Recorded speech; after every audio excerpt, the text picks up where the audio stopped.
Today we continue with the Diamond Sutra.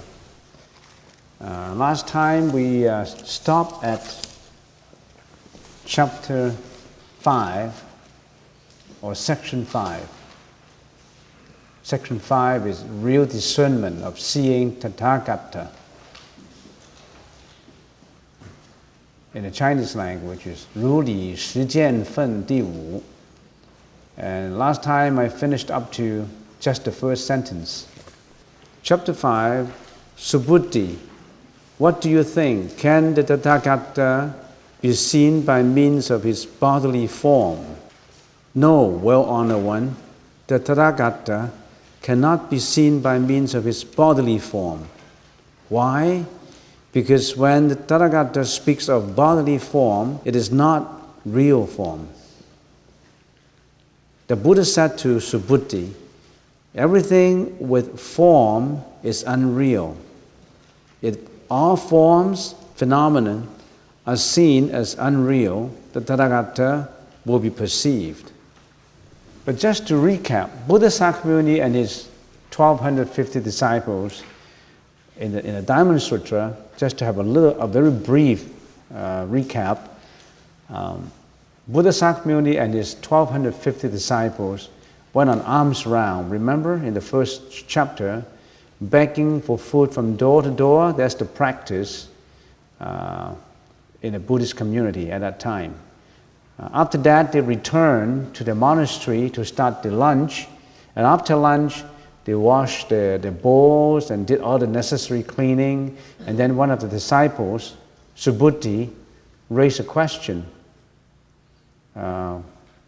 Because of this question, the Buddha gave his answer and started the whole Diamond Sutra. What is that question? That's the most important question. We always have to remember in a sutra what's the most important. That started off the whole sutra. Subhuti's question is like this. Virtuous men and women developed the supreme enlightenment mind. How should their minds abide? How should they control their thoughts? That's a very important question. And then the Buddha answered that, of course, and he said that when the Bodhisattva practices the 6 paramitas, they should practice without the 3 notions of attachment, remember? Without the 3 notions of attachment. What are these 3 notions of attachment? The giver, the recipient, and the act of giving. The act of giving including the object of giving, and we explain all that. Without attachment, with no 3 notion attachment. And after that, the Buddha asked Subhuti the question, or Buddha raised his question. Can the Buddha be seen by means of bodily form? That is in chapter 5. From chapter 1 to chapter 4 is about liberating sentient beings, how to help out sentient beings, how to render compassion, how to practice to liberate all sentient beings, and of course, and himself, and oneself. That's from chapter 1 to chapter 4. The chapter 5 is about bodily form. It's about seeing oneself. But remember when we explained can the Buddha be seen by means of bodily form? Now, for those who haven't been here, you don't know what I'm talking about because you missed out a lot of lessons already. It's not that easy. Diamond Sutra is a very profound philosophical sutra. If you missed out the first few lessons, you can't catch up. Difficult to catch up. Nothing is impossible, but it's difficult. Can the Buddha be seen by means of bodily form? Can you see the Buddha by means of bodily form? Then you need to know the 3 bodies of the Buddha. The Dhammakaya, Sambhogakaya, and the Nirmanakaya. Remember that? Remember these 3 bodily forms? What is Dhammakaya? Dhammakaya in the Chinese language is Fa Shen. The body that is formless, penetrating all existence, shining everywhere, and enlightening all, and this is the reality body, the truth body. A name for absolute existence. The one mind, the true mind, is also called the universal mind. It is formless, but it manifests all existence. Is it contradictory? It's formless. It's called body, but it's formless. Why it's called body? Because you have to use a word to describe it. It's a three bodies. When we say body, we always link it with material. When this is Dhammakaya, it's a formless body. It's everywhere. Omnipotence is everywhere. It's Dhammakaya. So the Buddha is everywhere in all existence. It shines everywhere, it enlightens everything, it manifests all existence. So we're talking about, why don't we go to India to pay homage to Buddha, or going to China, going to the Four Mountains, because the Buddha and the Bodhisattvas, they are more, what should we say, it's easy to strike up chameleon. It's not true. Buddha and Bodhisattvas, Buddhas is everywhere. Dhammakaya is everywhere. Some people in China, they live in one province, and because they want to pay homage to Avalokiteshvara, they make one prostration and every 3 steps. 1 step, 2 steps, 3 steps, 1 prostration. 1 step, 2, 3, 1 prostration. And it takes a few months until they reach to Puthosan. Until they reach Puthosan, it takes a few months. And they have to be helped out by assistants. There could be 2 friends, one carrying food and the other carrying water. And when he's thirsty, give him water. When he's hungry, give him food. And so that he do all this prostration for months before he reaches Puthosan. And if he thinks that Avalokiteshvara, the Avalokiteshvara in Puthosan is better than his own Bodhisattva at home, he has made a mistake. Because Buddha is everywhere. It's the same. So that's the Dhammakaya. Don't think about going homage to anywhere. It's at home. The most closest to you. The closest to you is not even at home. Where's the closest to you? In your heart, in your mind. That's your closest. And you don't pay homage to your closest, and you're going far off to look for it. Don't look for the mind. Don't look for the real mind. You're always looking in the library shelves for all the books. Whereas sitting on your desktop is the book that you should be reading. When you don't read that, you always think that particular book is always not in your hand. There's always treasure outside. But the treasure is not outside. The treasure is in your mind. You always think that the other center is better. You shop from one center to another center for meditation, and you shop from one tape to another tape, one book to another book, until you're exhausted, until you give up. So, that's the Dhammakaya. You must know the Dhammakaya. And then the Sambhogakaya. What is Sambhogakaya? The reward body. This is the embodiment of purity and bliss. The reward body can only be seen by Bodhisattvas. We can't see the reward body of the Buddha. Only Bodhisattvas can. 受用身, 也有自受用身, 他受用身, Sambhogakaya. And then the Nirmanakaya. This is the physical body, the body of transformation, by which he appeared in any form, seen by sentient beings. And this body contains 32 meritorious attributes and 80 minor characteristics. You can all search that up in the Buddhist canons. 32相80随行号, 32 meritorious attributes. One of these 32, the hair is always curling upwards, a set of 42 teeth, You count your own set of teeth, you will have less than 42, but the Buddha has 42 teeth. And the soul is all flat. Our soul is not flat. And the hands is touching the kneecaps. When we stand up, our hands can't touch the kneecaps. So there's 32 physical characteristics, meritorious characteristics, attributes to the Nirmanakaya. Why do we have these special features? Because the physical body looks different because of all the merits that the Buddha have accumulated for eons of time. He accumulated all these meritorious deeds, and he come up with that. The sound, for example, the emanating of the light, and many 32 attributes. Look that up in the Buddhist canon. It contains all the good features about a body, the nose, the ears, the eyebrows, and all that 32 characteristics, special mandatory characteristics, and 80 minor ones. So altogether, 32 plus 80, it's 112 meritorious attributes. If you are the Buddha, you contain all that in your physical form. And we're trying to emulate, to copy those characteristics and put it on statue, on wooden carving. But we can't, we're not close to perfection. You can only mold out certain characteristics. The earlobes is almost touching the shoulder.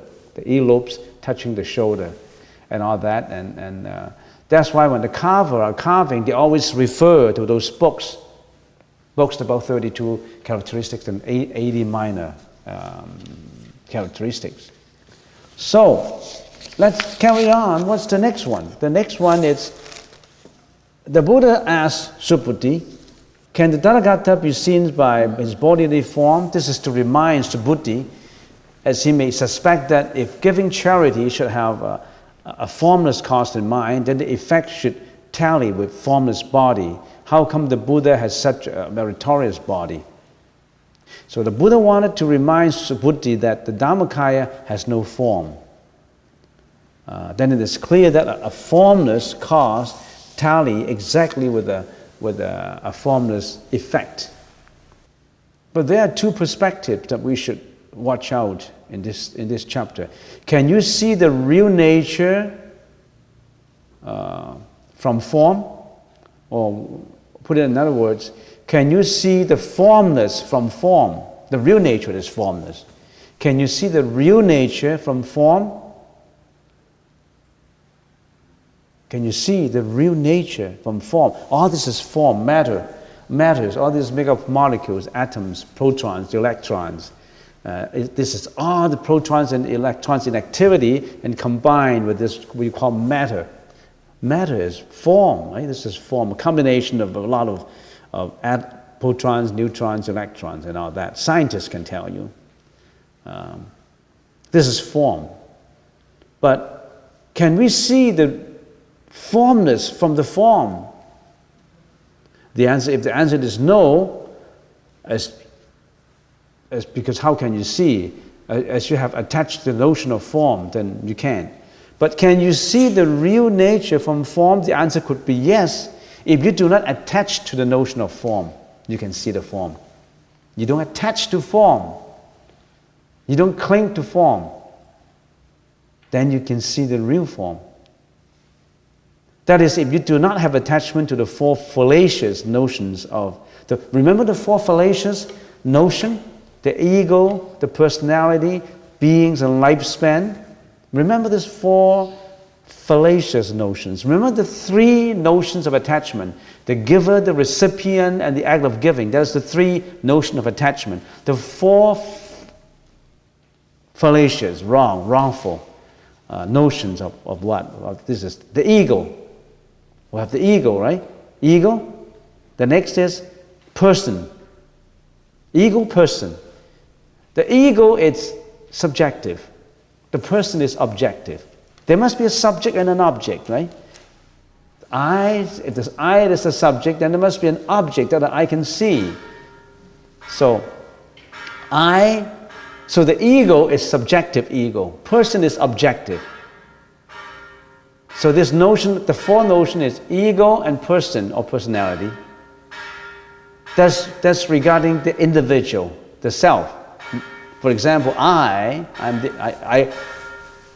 the ego wrongfully. I shouldn't have that ego, but I am that ego, and you are that person, the subjective and the objective.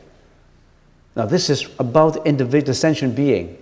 But how about the universe? The I is the host, the person is the guest, right? The universe is about what? The universe is about time and space, right? Space, how about space? Space is made up of the sentient beings, so we call it sentient beings. So the four notion is ego, personality, sentient beings. Sentient being is about space. All others, if this is me, this is you, then all about them. How about them? They make up the space. How about time? Time is lifespan, continuity. All this continuity, although it's impermanent, but they still continue from form after form. But all this are unreal. The four fallacious notions of ego, personality, beings, and lifespan, they're unreal, fallacious. 我相、人相、众生相、寿者相。我相是主，人相是客，众生相是空，寿者相是实。So you understand? Actually, this four fallacious notion explains a lot already. It's me, you, them, and time. And all these are unreal. All these are impermanent.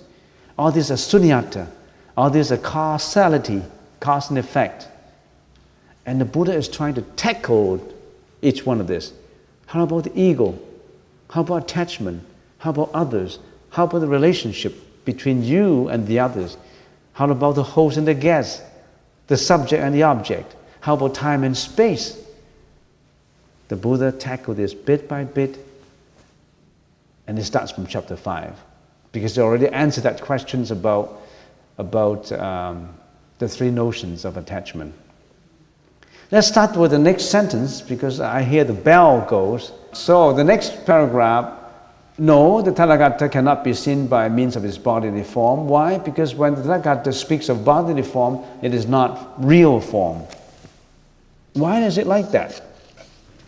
Well, what I've just said contains 2 points. The first one is from chapter 1 to chapter 4 is about liberating sentient beings, and Subhuti started this question, which is very important. How to abind our minds, and how to control our mind. It's about the mind. The whole Diamond Sutra is about the mind. Where should we abind our mind? And how should we control our mind? And the Buddha said, first you start with no attachment. When you practice the 6 paramitas, giving, morality, endurance, diligence and hard working, meditation and prajna. This, when you practice this, you should always practice with no attachment. You dropped the 3 notion attachment: the giver, the recipient, and the act of giving, which includes the object of giving. You should let that go. Let go of your attachment. And after that, this is about liberating sentient being. After that, the Buddha starts to analyze why there shouldn't be attachment. Why should we not attach to form?